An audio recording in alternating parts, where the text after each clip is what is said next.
Clap. One, Clap. 2, 3. You didn't clap. Because I had a fidget spinner. Clap. 1, 2, 3. Fidget spinner. Guy goes to the White House one time. I've All of a always sudden, had a fidget spinner. He's exempt from the clapping rule. Oh my God.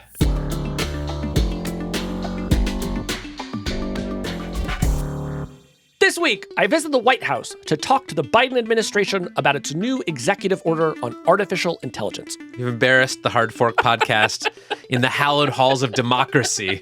Then, copyright expert Rebecca Tushnet joins to discuss some big developments in the legal battle between artists and AI companies. I think we need to talk about, how we pay artists generally, rather than thinking that, we can fix it with AI. And finally, an invigorating round of HatGPT. When are San Franciscans supposed to have sex now, Kevin? I mean, if you can't find a Waymo, you're out of luck.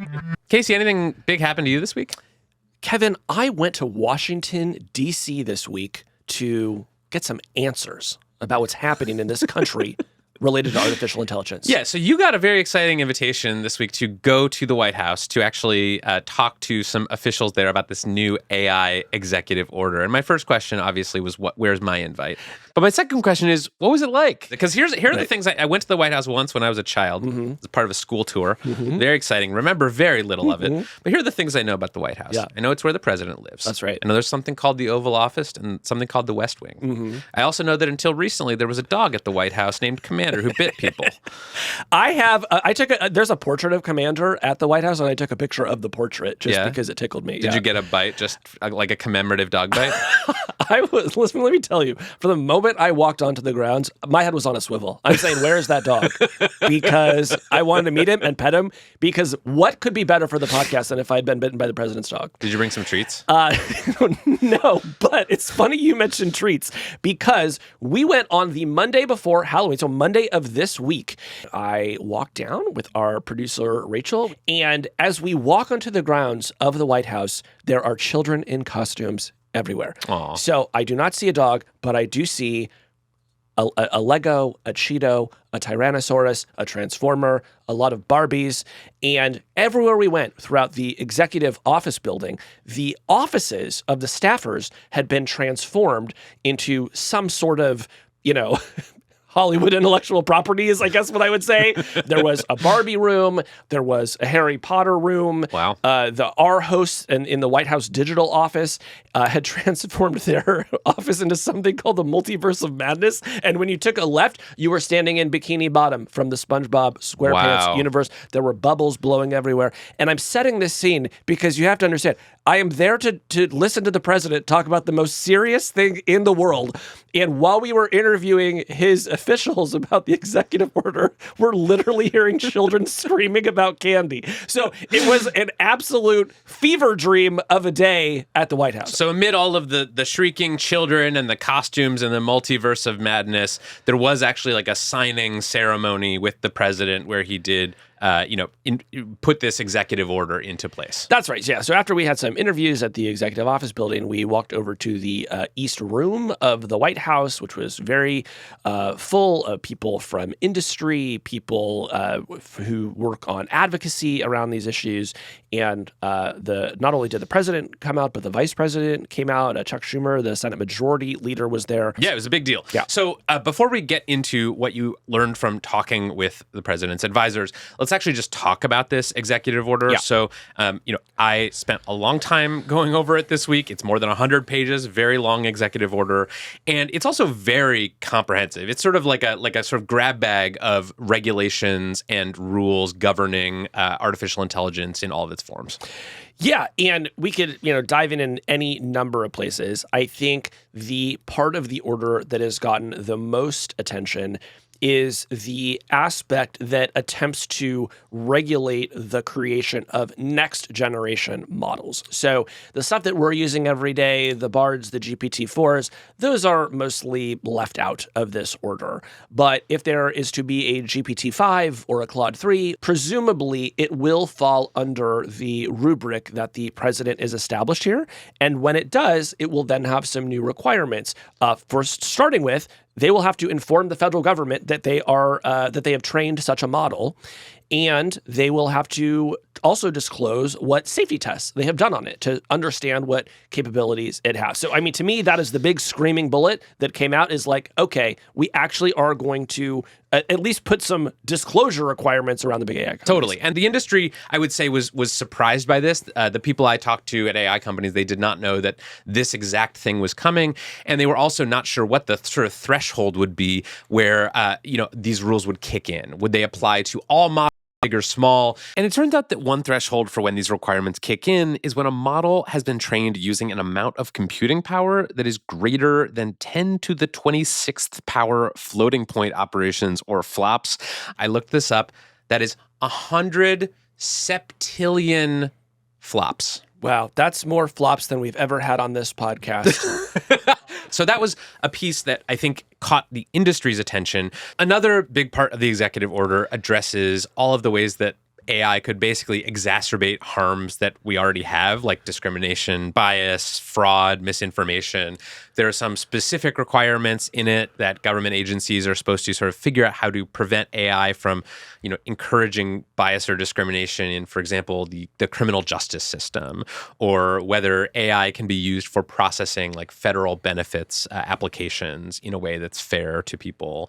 And to me, the big takeaway from this, the thing that if you know nothing else about this executive order, you should know is that it basically signals to the AI industry from Washington, we are watching you, right? This is not going to be another social media where you have a decade to sort of build and chase growth and spread your products all over the world before we start holding hearings and holding people accountable. We are actually going to be looking at this in the very early days of generative AI. Yes, that is true, but it is also, I think, proving to be really controversial among Totally. some of the AI So let's crowd. talk about some of the controversies around this executive order, because the provision that you mentioned, this sort of computing threshold over which you have to tell the government that you are training an AI model, has been getting a lot of blowback from people in the tech industry. So describe what you're hearing.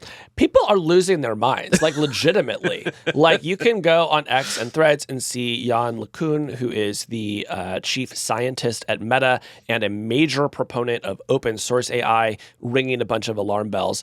And there really is a huge dispute in this community right now around the idea of open sourced AI versus a more closed approach. So, briefly, open source technology can be analyzed, examined. You can look at the code. You can usually fork it, change it to do your bidding. And the people who love it say, this is actually the safest way to do this, because if you get thousands and thousands of eyes on this, including people who might not have a direct profit motive, you are going to eventually build safer, better tech. You're going to democratize that tech, and we're all going to be better off, right? And then you have the people who are taking a closed approach, and in that group, I would include OpenAI, Anthropic, Google. And they're saying, well, we do see a lot of potential avenues for harm here. And so instead of just putting it up on GitHub and letting anybody download it and go nuts, we're going to build it ourselves. We're going to do a bunch of rigorous testing. We'll tell you about the test, but we are not going to let everyone play with it. Right. So, and this debate has been swirling in Silicon Valley for months now, but it really seems to have come to a head over this issue of having to report to the government if you are training a model larger than a certain size. So let's just talk about that, because to me, I don't get the backlash to this. It's not telling AI developers you can't make a very large model. You're not allowed to. It's not even saying you can't make an open source model that is very large. All it's saying is this: if you're building a model that is bigger than a certain size, 10 to the 26th power flops, or it's just very fun to say flops. It's so fun to say flops. And the next time one of my friends has a huge failure, I'm going to say it's giving 10 to the 26th power flops. I'm saying, you flop so hard, you're going to have to tell the federal government, bitch. So it's just saying you have to tell the government, and you have to actually tell them that you're doing safety testing and sort of if you found anything dangerous that these models can do. So I would say that the people who are objecting to this are not objecting to sort of anything specific that applies to models currently existing. They're mad that at some point in the future, AI developers may be required to tell the government what they're doing, which strikes me as being very similar to what companies in other industries. If you're making a new pharmaceutical drug and you're trying to sell it to millions of people, you have to tell the government. It has to be approved. So why is this any different than that? So I agree with you, but let me just sort of try to steelman the other argument, right? Here's what I'm hearing from the folks that are in this open source community.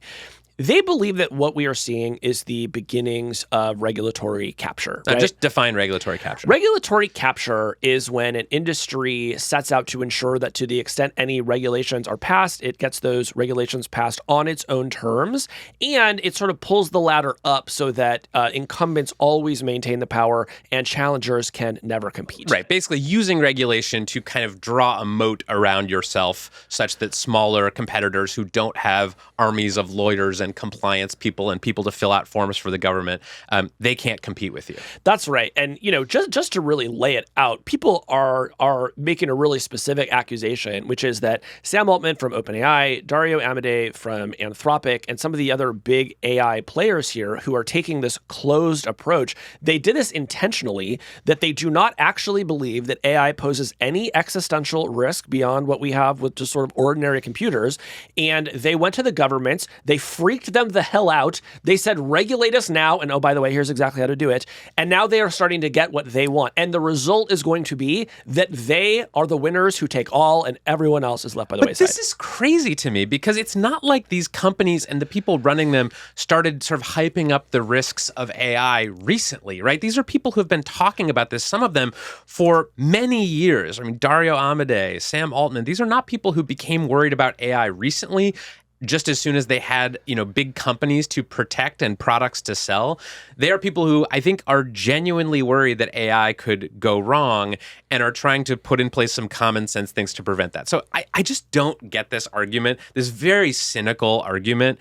I would say that the people who are talking about the risks of AI are just doing it to enrich themselves. I agree with you. I think where I have a little bit more doubt in my own mind is which approach do I actually think will lead to safety over the longer term? Is it a closed approach where we put very powerful AI in relatively few hands, or is it one where it is widely available to the public? And to be honest, that is just an issue where I am trying to learn and listen and read and talk to people, but I'm curious if you have a gut instinct on that. I mean, my gut instinct is that it was always going to be regulated somehow, right? AI is too powerful a technology not to invoke attention from the government and from governments around the world. This is technology that is not just going to be built into chatbots. This is going to be used in defense, in the financial markets, in education. Kids are going to be using this stuff. So clearly there was going to be a point, at least to me, where the government stepped in. Now that arrived, I think, sooner than I would have thought, right? Because the government is usually pretty sclerotic and slow moving. The U.S. government in particular. Exactly. Yeah. But I think I was not surprised to see that governments are taking a strong and early approach to AI because it is just such a powerful technology. Now, I think the debate between closed and open source is sort of, basically everyone sort of arguing for their own position, right? The companies that make large models, they do see some of the risks of those models. And I think they're quite genuine in wanting the government to sort of step in and protect against some of the worst case scenarios. The open source people, I think, I struggle to understand sort of what they believe because I don't think they're saying that AI has no risk attached to it. Some of them are. Some of them, the ones that work for venture capitalist firms, by the way, do believe that. I have VCs who are texting me saying that you can already make a bioweapon just by Googling, and that if you think that AI makes that any easier, then you are a fool. This is what people are telling me. I've been using Google for a long time, and it has never once told me how to make a novel bioweapon. I mean, a challenge with having really good safety discussions about this stuff is that I personally just do not try to use these tools for evil, And so it's hard to know what is the case here, but I'm with you. So, okay. This is the debate that's happening in Silicon Valley about the executive order. But let's talk about your visit to the White House, because you actually did have some conversations with some of President Biden's advisors about this. What did they say? So on this open source point in particular, I talked to Arthi Prabhakar, who directs the Office of Science and Technology policy. And I just said, does the government have a stance on whether it wants to see more open source development or more closed development? And here's what she told me. If I were still in venture capital, I would say the technology is democratizing. If I were still in the Defense Department, I would say it's proliferating, and they're both true. And this is just the story of AI over and over again, right? Bright side and dark side, and you just have to understand it and deal with it as it is. The open source issue is one that we'll definitely continue to work on and hear from people in the community about and figure out the path ahead. So that's interesting, because it does seem to me like if you had asked me what is a Biden White House executive order on AI going to look like, I would probably say that it's going to be focused much more on the potential harms of AI than the potential upsides. But what really struck me about reading this executive order is just how sort of balanced it tried to be, sort of striking this middle ground between sort of optimism and pessimism. Kind of AI is going to do all these great things, and AI has these potential harms associated with it. Yeah, and I actually put that question to Ben Buchanan, who is an AI advisor for President Biden, about what he was seeing, if there were any green shoots out there that was making the administration say, oh, there's potentially a lot of good that AI can do for us, for the American people. Here's what he told me about that. I think it's even more than green shoots. I think we wouldn't be trying to so carefully calibrate the policy here if we didn't think there was substantial upside as well. So I'll look at something like microclimate forecasting for weather prediction, reducing waste in the electricity grid and the like, accelerating renewable energy development. There's a lot of potential here, and we want to unlock that as much as we can. So that seems like, to me, a pretty balanced view of AI. On one hand, it could help us with microclimate forecasting. On the other hand, it could cause some harms, especially when it comes to things like bioweapons and cybersecurity.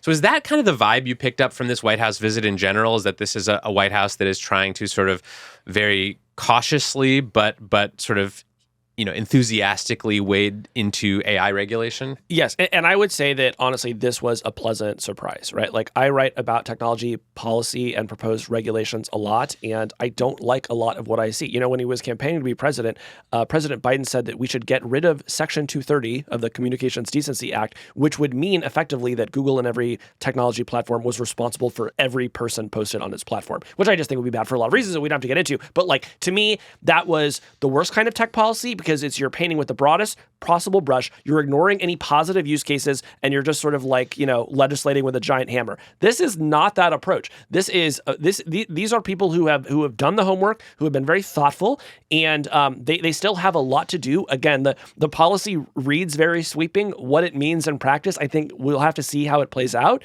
but there are good ideas here.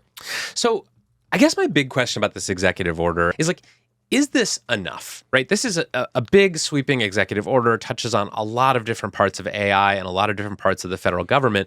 But I also remember a time not too long ago where you and I were talking about sort of these existential threats from AI, these kinds of near-term scenarios whereby AI would get so powerful that it would start to, displace millions of people from their jobs, or, improve itself recursively in a way that would allow it to kind of take over and potentially, wreak havoc on humanity. These things that did not seem super far-fetched to us just a couple of months ago. And now I'm hearing you talk about the need for sort of balance and trying to find the green shoots of what AI could do. So has your view changed on AI, or has something in AI itself changed in a way that makes you less nervous? And do you actually think that more regulation is needed? Well, let me take the first question first. Has something changed that has made me less nervous? I kind of go back and forth on this. It depends on the day. There's sometimes when I'm using GPT-4 and it does something so good that it is spooky in a way that makes me think, oh my gosh, the future is going to look so different from today. What do we do now? But then a week will go by and my everyday life looks the same as it has for a while. And I think, well, maybe society is actually just sort of adapting to this, and this isn't quite the disruptive change that I was thinking. It's very hard to know in the moment what the 1 to 2 to 3 year future of all of this looks like. And so I try to just keep my eyes focused on what happened today? That's kind of the first part of it. The second part of it is the sort of mythical future GPT-5 and all the equivalents from all the other companies. We just don't know how good they're going to be, right? What we know is that there have been massive leaps in each successive version of these models. What does the next massive leap look like? As humans, we're really bad at conceiving of exponential change. Our brains think linearly, right? And so if we're one step away from an exponential change, I'm just telling you, it's like my brain is not good about understanding all of that, what that is going to mean. So I don't want the government to get so far out ahead of things that it is prevented from doing all the things that Ben Buchanan just talked about, like helping to address climate change, for example, using the power of AI. If the government could do that, that could be a great thing. I don't think we need to slam on the brakes so hard that we don't allow for the possibility of that. But do I want the government saying, oh, if you're going to train the largest language model yet, we'd like you to tell us? I do lean on the side of like, yes, let's tell someone. I want someone paying attention to this. So that's kind of where I am. Where are you? Well, I think one problem and one challenge with regulating AI right now, it is very hard to regulate against theoretical future harms. Yes. Right? If we know one thing about the history of regulation in this country, at least, it is that often the biggest regulations are passed in the wake of truly horrendous damage, right? It took the financial markets collapsing in 2008 for Dodd-Frank to be passed to regulate the banking system. You know, a lot of our labor laws and labor protections came after things like the Triangle Shirtwaist Factory fire, when people died because there were not, adequate safety protections at their workplace. Typically, something very bad happens. People either die or are badly harmed, and then regulators and legislators step in, pass new laws, write new regulations, try to get things under control. So, unfortunately, I think that's going to be true of AI as well. I think this is sort of a good stopgap measure in sort of addressing some of these potential future harms. But I actually don't think the real, true, good, robust regulation will arrive, unfortunately, until something quite bad happens with AI. I think that is true, but there is still reason to hope, I think, in this executive order. For example, it talks about using the Department of Commerce to try to develop content authenticity standards for the very meaningful reason of wanting to ensure that when the government communicates to its citizens, the citizens know that the communication actually came from the government. That's kind of an existential problem for the government. It's not a horrible problem today, but it might very well be in a few years. So the government is getting ahead of that. And the hope would be, well, maybe they're able to develop some authenticity standards so that when this stuff becomes more serious, we are prepared, right? It does similar stuff around the possibility of novel bioweapons. So I do think the smart thing in here is they're trying to identify like, well, what sort of seems like it might be easy to do with a much more powerful version of this thing and start to develop some mitigations today. Right. And I think what will be interesting to see is not just how the U.S. regulates this, but also how the European Union, which is really, I think, ahead of the U.S. when it comes to actually trying to regulate AI. They have this AI Act that may go into effect as soon as next year. And then there's this big AI safety summit happening in the UK this week, where Vice President Harris is going to be giving a talk. A bunch of AI researchers and executives and people from industry and various government officials are going to be there talking about some of the more existential risks. So I think it's quite possible that Europe gets ahead of the US when it comes to regulating AI and sort of sets the de facto standard, sort of the way that it's been happening with social media. Yeah. All right. So that is the executive order on AI and your trip to the White House. I'm glad you got to go. Was it everything you hoped it would be? I mean, look, here's the thing. Not to like stand for the federal government, but when it wants to, the government can be pretty freaking majestic. As a kid, like you ingest so much mythology about, American history and democracy and everything. It's like, okay, now like you're in the room seeing it happen. So yes, I will, at the risk of sounding cringe, yes, I did enjoy my trip to the White House and watching democracy in action. Will you wear a damn tie next time? I will wear a tie next time. Actually, I have to say our producer, in what was a transparent effort to get me in trouble, asked one of our minders at the White House, don't most people wear a tie here? And the man looked very uncomfortable because I think he wanted to not embarrass me, but he was like, yeah, pretty much everybody wears a tie. Well, good for you. You've embarrassed the Hard Fork podcast in the hallowed halls of democracy. What is wrong with you? I don't know. The shirt I was wearing, I was like, I didn't know I have really a tie that would go with that shirt. Did you have a belt? Of course, Were you I wearing had a belt. shoes? I was wearing, yes. Were you dressed as the QAnon shaman? Did you have a Viking hat on? My God. I didn't think enough about it, and I do feel bad, and I want to apologize to President Biden that I was not wearing a tie. Wow, that's the last time you're getting invited back. Maybe. Hey, White House, if you want someone to wear a tie next time you invite a representative from the Hard Fork podcast, invite the real journalist. When we come back, Harvard Law School professor Rebecca Tushnet on why AI image generators may be here to stay, whether artists like it or not.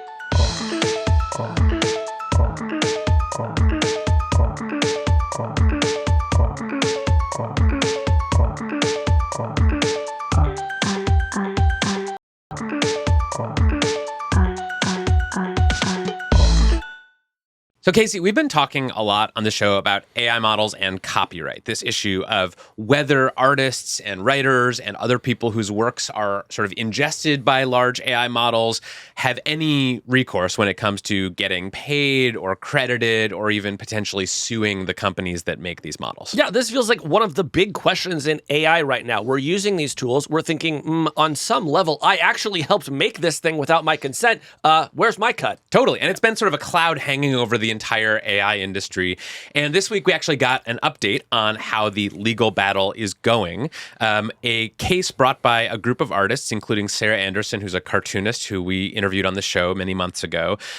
She and some other artists sued Stability AI, the company that has built the company that makes the Stable Diffusion image generator, along with two other AI art companies, Midjourney and DeviantArt. And wait, by the way, I think we should say, I think this is the first known incident of two Hard Fork guests being involved in litigation, because we did have Stability AI CEO Ahmad Mustaq on here. True. Yeah. So this case, Anderson et al. Versus Stability AI et al., has been making its way through the courts. And this week, a judge made a pretty significant ruling. On Monday, the judge dismissed the claims against Midjourney and DeviantArt, two of the companies that have been sued, saying basically these claims are defective.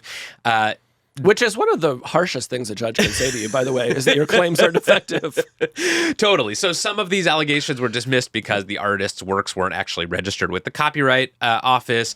But there was one claim that the judge did let stand, which is this direct infringement claim against Stability AI. But basically a big win for the AI companies because most of the claims brought by these artists were dismissed. Yes, on one hand, that is true. But on the other, the core claim, the one that you mentioned at the top of this segment, is allowed to go forward. And so we are going to see these two sides hash it out at least a little bit about whether the artists have been wronged here in a way that can get them some money. Totally. So I have just been fascinated by this whole area of law recently because this does seem like kind of the original sin of the AI industry in the eyes of a lot of creative workers, is that the way you build these models, whether they're image generators or language models or video, generator models, is you take a bunch of work, probably much of which is copyrighted. You feed it into these systems, you train the model, and then you can produce outputs that mimic the work of living artists. And I think, understandably, a lot of people are upset about that.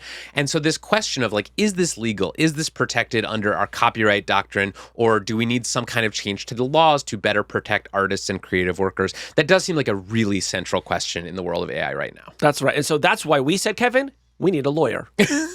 Yes. So we decided to bring in Rebecca Tushnet. She is a professor at Harvard Law School. She specializes in the First Amendment, intellectual property, and copyright law. I also read, according to her bio, that she is an expert on the law of engagement rings. Which unfortunately, we ran out of time before I could ask her all my questions about that. But maybe for a future segment. Yeah, we'll have her back to talk about the engagement ring legal issues. I don't even know where you'd start on that. Well, I recently went through a messy divorce, and that's a joke. Okay, so let's bring on Rebecca Tushnet. Yeah. Rebecca Tushnet, welcome to Hard Fork. Thanks for having me. So before we get into talking about this specific case that was just sort of ruled on this week, I want to just understand how a copyright law expert thinks about AI and these AI image generators and also these language models we've been hearing so much about and all of the copyright questions that have come up around them. So when you saw things like ChatGPT, Stable Diffusion, Midjourney, DALL-E start to sort of rise to prominence last year, what did you think? So I thought that copyright had the tools to handle this, that they're pretty conventional questions. On the other hand, if people decide that we need something new, we've changed copyright laws before, so it's quite possible that we could fruitfully get a new law. But right now, we do have established principles, and I don't think that they break when confronted with AI. So that totally surprises me, right? I feel like when we've talked about this on the show, it has been in the context of, wow, this seems really new. But what about it struck you as conventional? So in terms of whether you can get a copyright for the output, we do have a history of saying, okay, at what point does a human being's use of a machine, break the connection between the human and the output?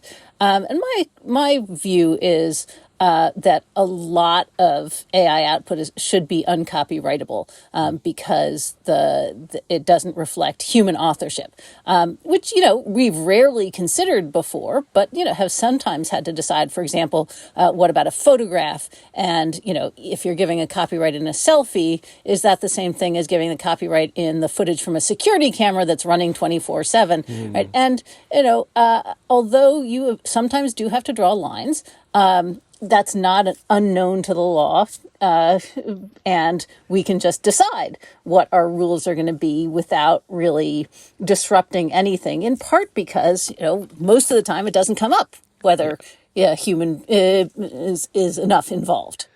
So at the risk of derailing, I am just super fascinated by this question. So I can sort of see your point of view. If I just type the word like banana into DALL-E and it produces a banana, I could see the argument that I didn't really have a lot to do with any of that and probably shouldn't be granted a copyright.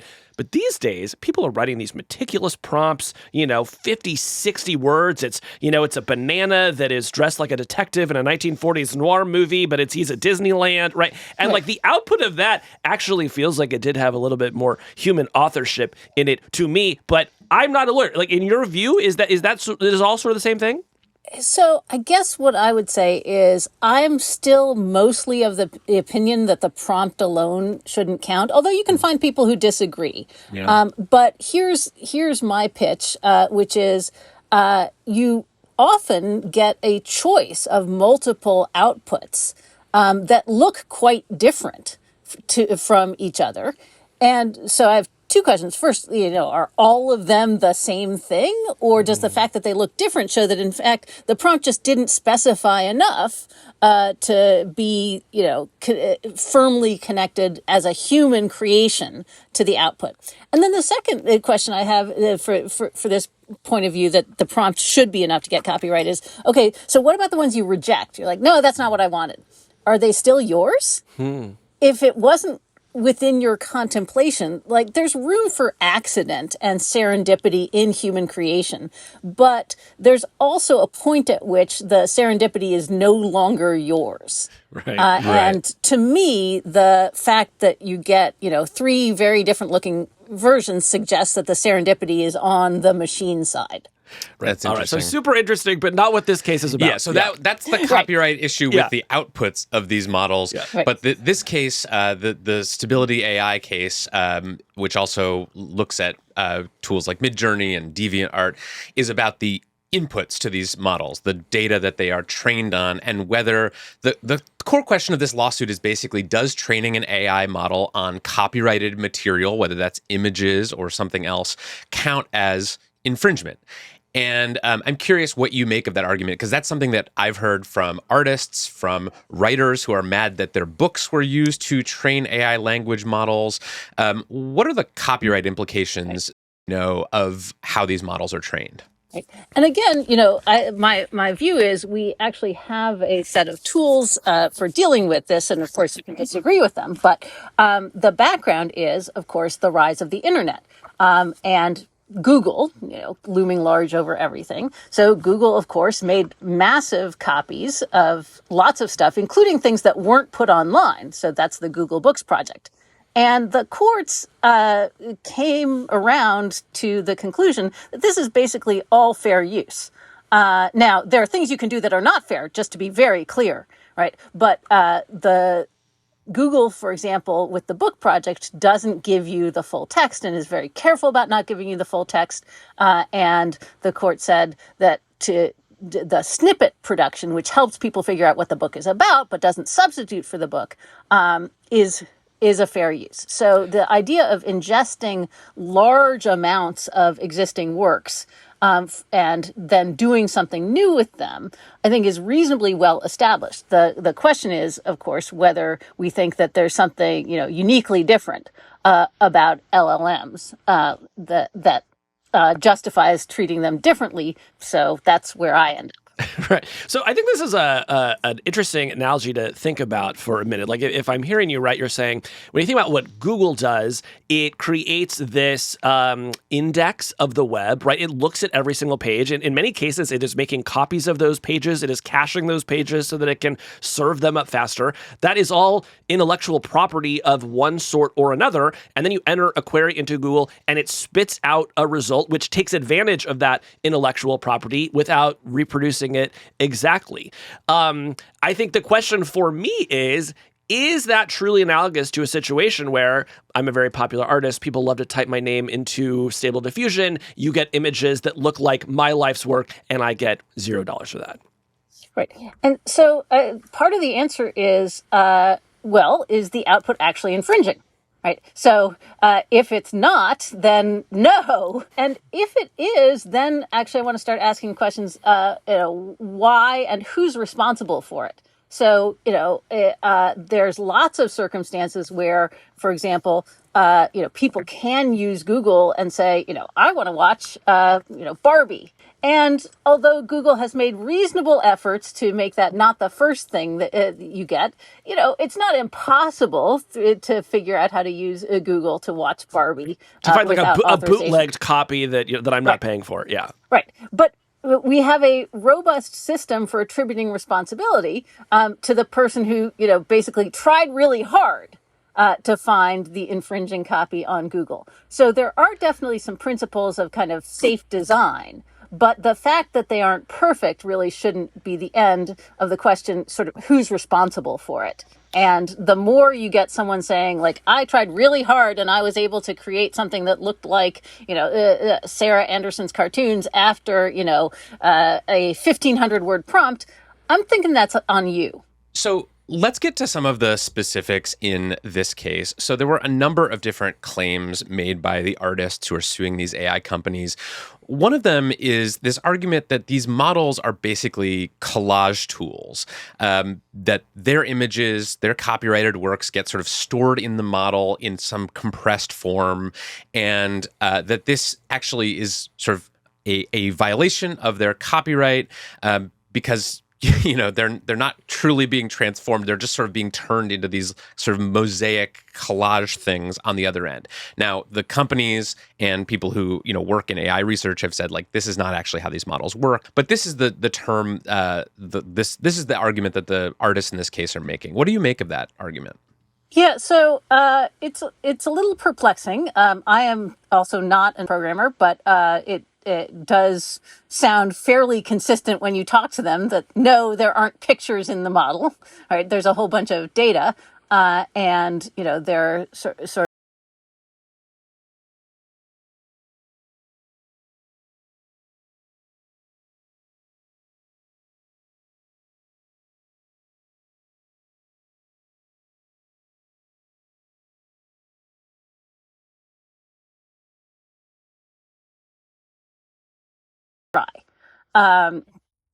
So I would say, in some sense, though, it doesn't really matter in the traditional fair use analysis because courts have generally said, if you're doing something internally that involves a lot of copying, but if your output is non-infringing, then that's a strong case for fair use.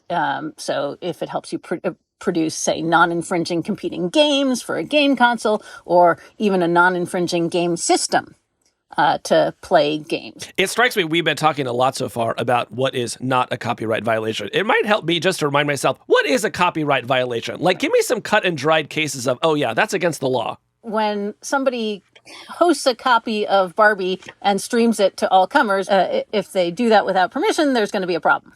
Right. Copyright, at least when it was first conceived, is about literal identical copies of something that you do not own that you are directly profiting from.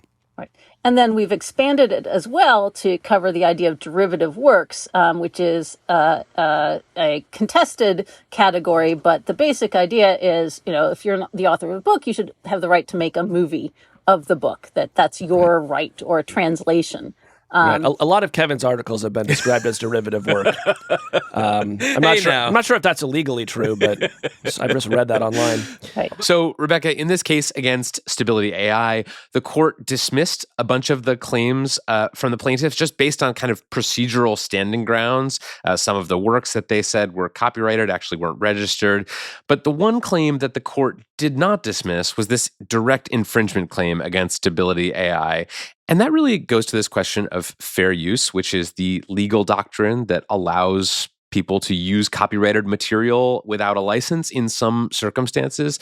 The AI companies have argued that basically what they are doing is protected under fair use, and the artists have disputed that, and that part of the lawsuit is being allowed to move forward. So, notwithstanding everything else that the court ordered here, isn't one takeaway that artists can still argue with fair use, that they can still pursue copyright claims based on the use of their art as training data for these AI models? So this is the classic thing, can you sue over this? Well, it's America. You can always sue. All right. Can you win? And that's a very different question. And can you afford to litigate? A completely different question. But also, I think a key thing to understand is this is still very early days. The direct infringement, training set part of the claim just requires a different fair use analysis than the other claims, which in general were about the outputs. And so I would say you should nobody should really rest on their laurels right now. I was really struck a few weeks back when OpenAI licensed some old articles from the Associated Press. Presumably, many of these articles were already online and could have been scraped by OpenAI for free and used to train their future models. If you're a lawyer for OpenAI and they say, we want to license that data, as a lawyer, are you thinking, this could create a perception that this work has value and that we should be paying to license all of it? Or are the laws robust enough that it can do that as a goodwill gesture without incurring any more liability? Look, people will definitely say, oh, you license this means you have to license everything. But the law has historically actually been pretty not receptive to that argument because litigation is expensive. So what courts in other fair use cases have said is, just because you were willing to negotiate to avoid a really expensive lawsuit doesn't mean that it isn't fair use. It's just that fair use can be expensive to litigate. And so, it's reasonable to license even if you didn't have to. The question is still, for the people who won't license or, who you can't find, is that fair use? Right. And if you are an artist who's following along with these cases involving generative AI systems, and you're thinking, well, I want to keep my work out of these systems, or at least be paid some compensation when my work is used to train these systems, do I have, in your view, any legal protections, or would we need to sort of pass new laws and amend some of these fair use provisions for me to have any recourse?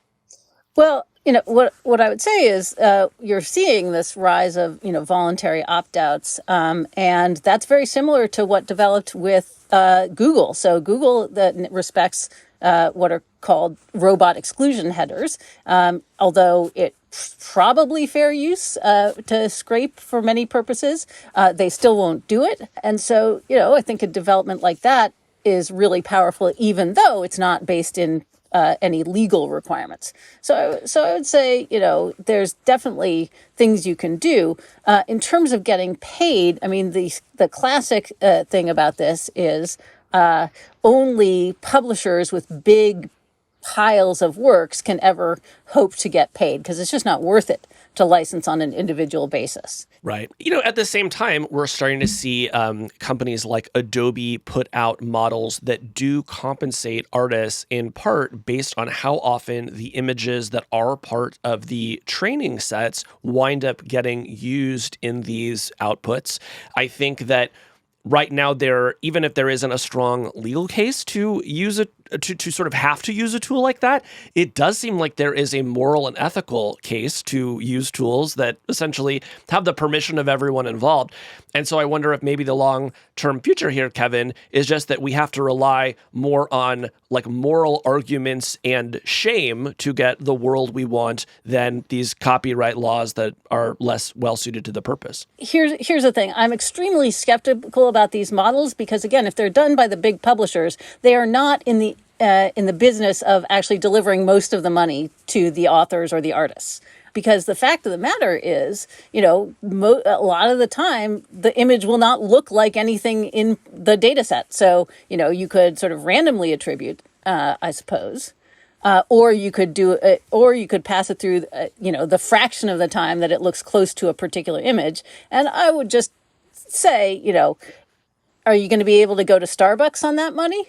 I wouldn't place too many bets. There are situations where, for example, if you just train entirely on one artist, that might well be different. And that's a design choice. And right now there's a case proceeding brought by Westlaw for the copying of its headers where they write their own summaries of a court decision.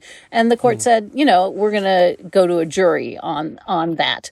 And the reason is Westlaw owns the entire set on which things are trained. But that's also kind of to make my point that these licensing deals are not going to help individual authors. The people who wrote the summaries at Westlaw do not see any more money, even if Westlaw prevails on this. So in some sense, the bigger your model is, the more data it was trained on, the more potentially protected you are from some of these claims. It's sort of a strange incentive that it sets up where if you want to win lawsuits brought by individual creators or publishers, you should just make your model as big as possible and slurp up as much data as you can, because then they can't come back and say, hey, that looks a lot like the specific thing that I made that is protected. I see why you say that's strange, but in fact, it's exactly how you would make a general purpose tool.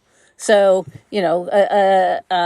Photoshop being useful for lots of different things is, more clearly a neutral tool than something that's like, here's a program that will draw Disney characters. Right. Or counterfeit money or something like that. That would be less protected. Whereas you can use Photoshop to draw Disney characters and try to counterfeit money. But because it can also do all these other things, the courts are less likely to see that as an infringement. Is that what you're saying? Yes. Okay. And we will be trying to counterfeit money later in the show, so stay tuned for that. Curious to see how that works out.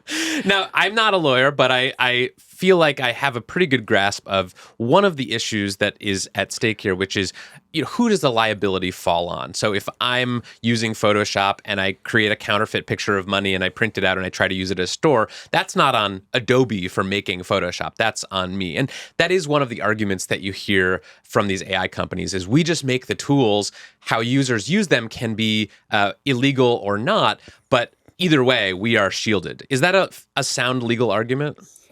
In general, yes. And so, some of my questions are about the tweaked models that create infringing material or people are making, say, to, generate porn. But in general, they are taking the models and then tweaking them themselves to do that. And, that's on them. Well, what I'm hearing is that for so long in our society, the artists and the writers have been living on easy street, but now finally along comes these new technologies to take them down a peg, and they're actually going to have to work for a living. So sorry to the artists and the writers out there. So can I just say one thing which is that Cory Doctorow has this line about the problem is capitalism. That is giving individual artists more copyright rights is like giving your kid more lunch money when the bullies take it at lunch, because the bullies are just going to take all of the money you give, right? You can't solve a problem of economic structure by handing out rights to somebody who doesn't actually have market power to exercise. Because the publisher is still going to say, well, if you want to publish with me, you got to give me all the rights. And you will say, I would love to be in print. So you'll do that, which again is why I think we need to talk about, how we pay artists generally, rather than thinking that, we can fix it with AI. Right. Well, fascinating, and I hope we can have you back if the courts do upend our entire fair use doctrine and push these companies out of business. But or if we get into any sort of legal trouble. Yeah. Yeah, any copyright issues, we'll have you on speed dial. All right, I'm your lawyer. I'm not your lawyer. I'm a lawyer. I'm not your lawyer. Okay. Not yet. Although I did just Venmo you $1, so I think now officially you are my lawyer. This conversation is privileged. Privileged, Yeah. yes. Rebecca Tushnet, thank you so much for joining us. Thank you so much. Thank you for having me. Motion to adjourn. Motion to adjourn. Is that a good joke? Unfortunately, that is my exact sense of humor. So, yes. Yeah. Thank you. When we come back, it's time for HatGPT.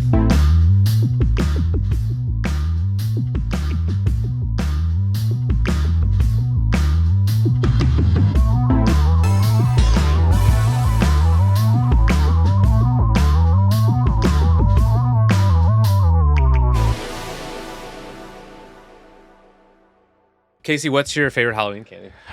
I think, at the risk of being a little controversial, I really love a York peppermint patty. Wow. How old are you? Wait, is that I like a Werther's. I like a nice, hard Werther's Is that candy. considered an old person candy? I think so. Look, it's chocolate and it's creamy and it's minty. I mean, I've never been offered a York peppermint patty by anyone under the age of 70. I'll just say that. at the old Facebook offices, they had a big jar of them. And so whenever I would go down there, on the way in and out, I was always like grabbing a couple of peppermint patties. Wow. And that's why you're captured by industry. Supplied you. Never bite the hand where the peppermint Do you patties think they come had from. like a secret dossier on you that was like Casey Newton from Platformer loves peppermint patties? Let's get a big bowl out so No, it'll be the more nice thing favorable to us. No, those places buy so many candies and so many foods. They don't need to bother having a dossier. You walk in, they're like, "Oh, what's your favorite food? Lobster bisque? Yeah, we have that." All right, Casey, it is time once again for our favorite game. It's time for HatGPT. Pass the hat. We're on YouTube now, Kevin, and under the trailer, one of our wonderful listeners commented, "I'm so excited because I want to see if there's actually a hat for HatGPT," and now we can actually just show, indeed, that there is a hat. There is a HatGPT. We did also get some YouTube comments saying that this looked like a budget hat that was not professionally designed, and to that I would like to say you are correct. This is something I made in about 5 minutes on Vistaprint.com, and I think I paid like $22 for it. So if Not anyone bad. wants to make us a better HatGPT hat, our inboxes are open. Absolutely. And, hopefully the hat will become more and more elaborate and ornate over time, and that's how you'll know that the show is healthy and thriving. Yeah, eventually it'll be like a 10-gallon Stetson. That's what I want.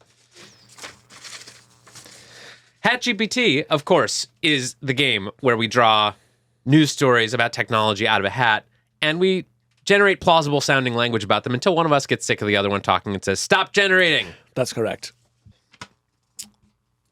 Oh, this one is sad. Okay. AI Seinfeld is broken. Oh, maybe no. forever. This one's from 404 Media, and this is about Nothing Forever, the 24/7 endless episode, AI-generated episode of Seinfeld that has been running on a Twitch live stream for many months. Captivated the nation when it first came out. One of my favorite AI projects of all time, I gotta say. So this is a report that says that for the last 5 days or so, one of the main characters of the AI-generated Seinfeld show has been endlessly walking directly into a closed refrigerator. Nothing Forever is very broken, stuck on a short repeating loop for days. It's also more popular than it's been in months. So people are tuning in to watch what may be the end of the endless AI-generated Seinfeld. And I just want to ask, what is the deal with walking into the refrigerator? But you know, there's something beautiful about a show that was famously about nothing being recreated as an AI project that over time just evolved into almost literally nothing and then got more popular when it did. Yeah, it's a good metaphor. I can't wait until we start just really phoning it in and get mysteriously more popular as the show goes on. Next week on Hard Fork, we walk into a refrigerator. Tune in to see the live stream. Stop generating. Okay, you're up. All right. Let's see this. All right, Kevin, this next story is a tweet from something called Dell Complex, which describes something called the Blue Sea Frontier Compute Cluster, which is a barge. Are you familiar with a barge-based compute platform?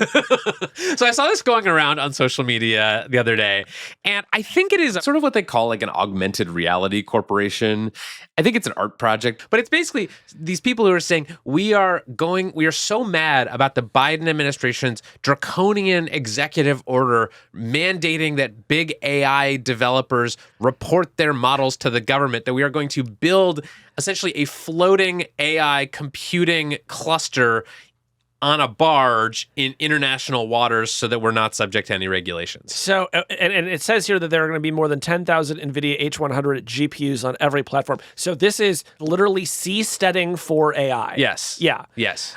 Well, look, I'm very sympathetic to barge-based projects in general. I don't know if you remember the Google barge. Remember the Google barge? Not really. The Google barge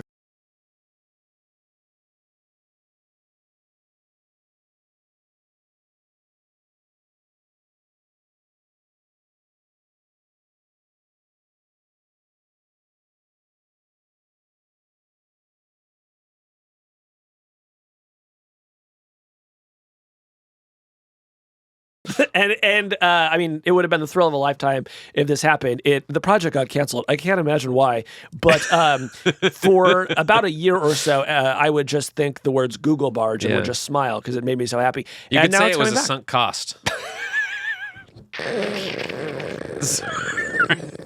Sorry. Well, now I don't want to talk about this anymore. Stop generating.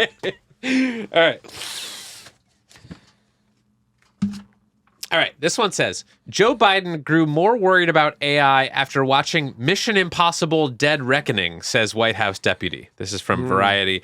And this is apparently based on a report from Bruce Reed, the deputy White House chief of staff, who told the Associated Press that Joe Biden had grown, quote, impressed and alarmed after seeing fake AI images of himself and learning about the terrifying technology of voice cloning. According to Reed, Biden's concerns about AI also grew after watching Mission Impossible Dead Reckoning Part 1 at Camp David, which is a movie where there's this like sort of mysterious AI entity that wreaks havoc on the world. It's been a long time, friend.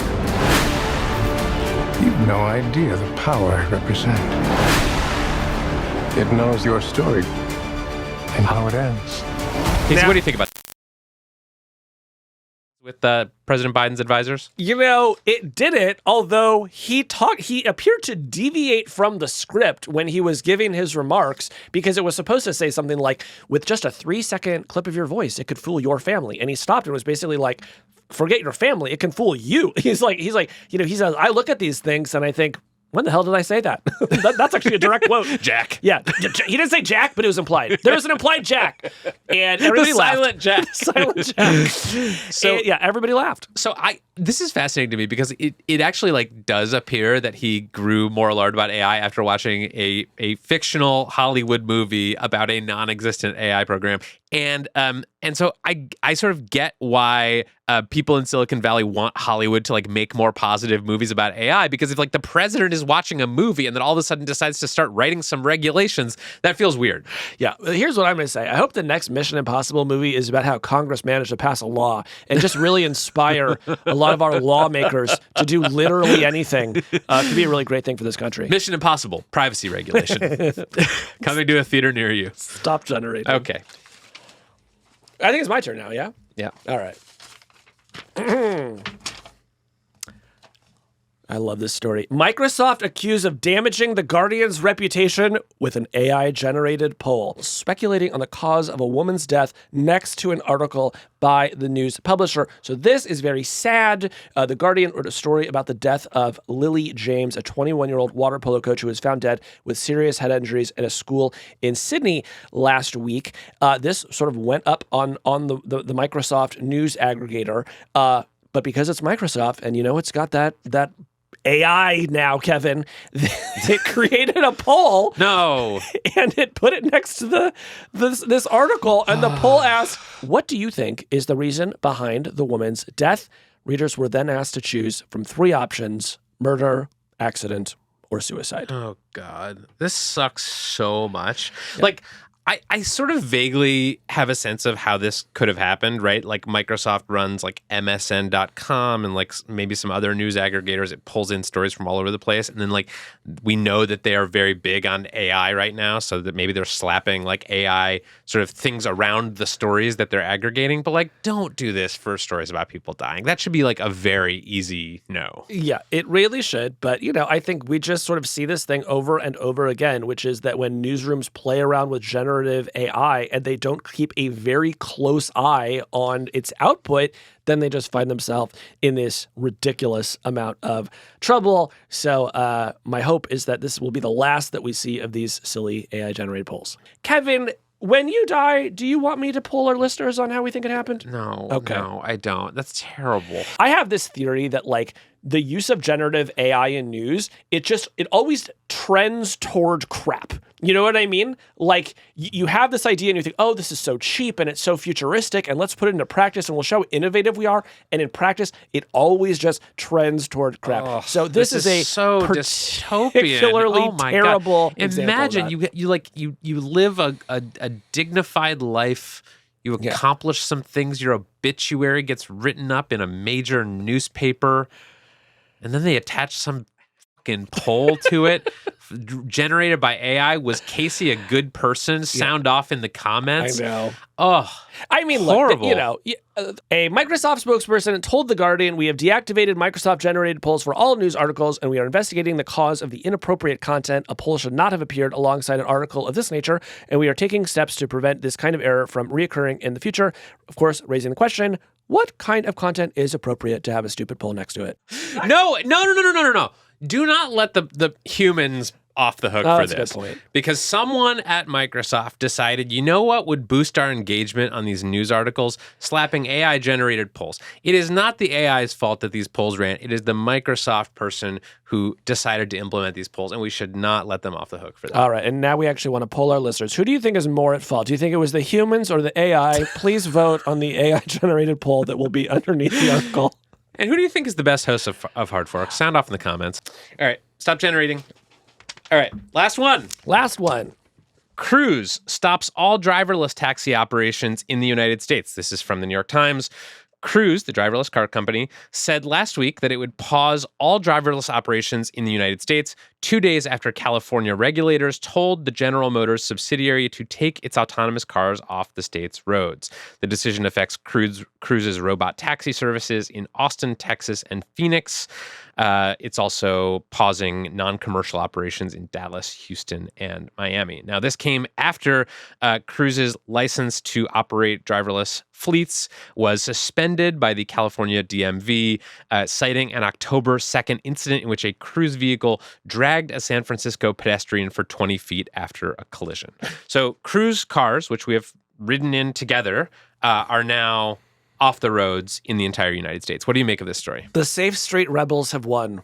Like this was the future liberals want, and we're now left without these cars. This particular accident is very controversial. My understanding is that the victim of this incident was hit by another car first. By a human driver. Yes. Yes. And so that was sort of the initial problem, was this person was hit by a human driver, and then somehow the Cruise got was sort of involved. dragged under a Cruise car, which was trying to pull over on the side of the road, but ended up dragging this poor person.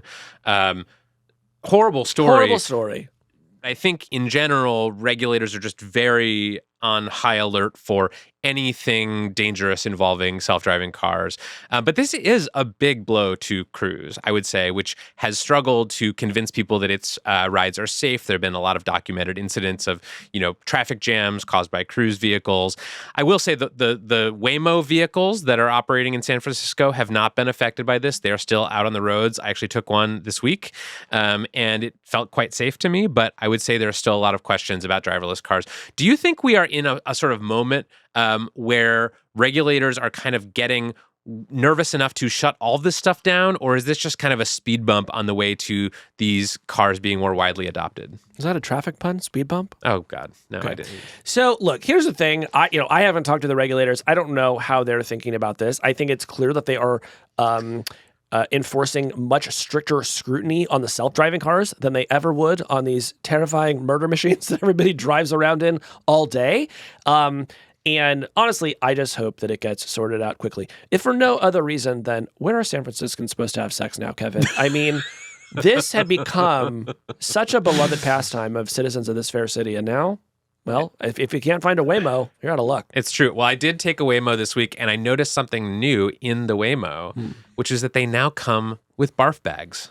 Is there typically a lot of turbulence in these Waymo rides? No, I don't think it's for turbulence. I think it's for drunk people. There must be a story behind this. If you if you vomit in an Uber, the driver has to clean it up, and they can charge you a cleaning fee. If you're in a Waymo, there's no one to clean up after you, so they got to put the barf bag in there. And if you are the person who vomited in a Waymo, causing them to make this policy change, we do actually want to hear from you.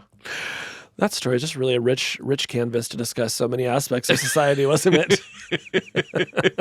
Yeah, but the ride was very smooth, and so I was confused for a minute. I was like, should I be expecting turbulence? Should I be buckling up extra tight? What's going on here? All right.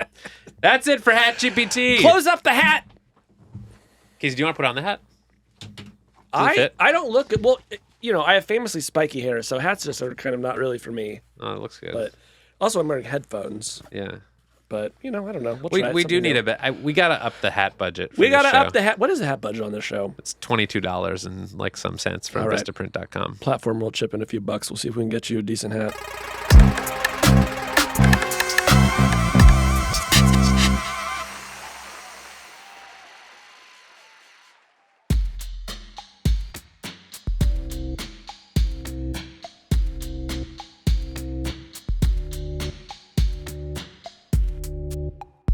Well, my perspective some on that was, respect. I'm from Silicon Valley. If I show up wearing something other than a hoodie, I have dressed up, okay?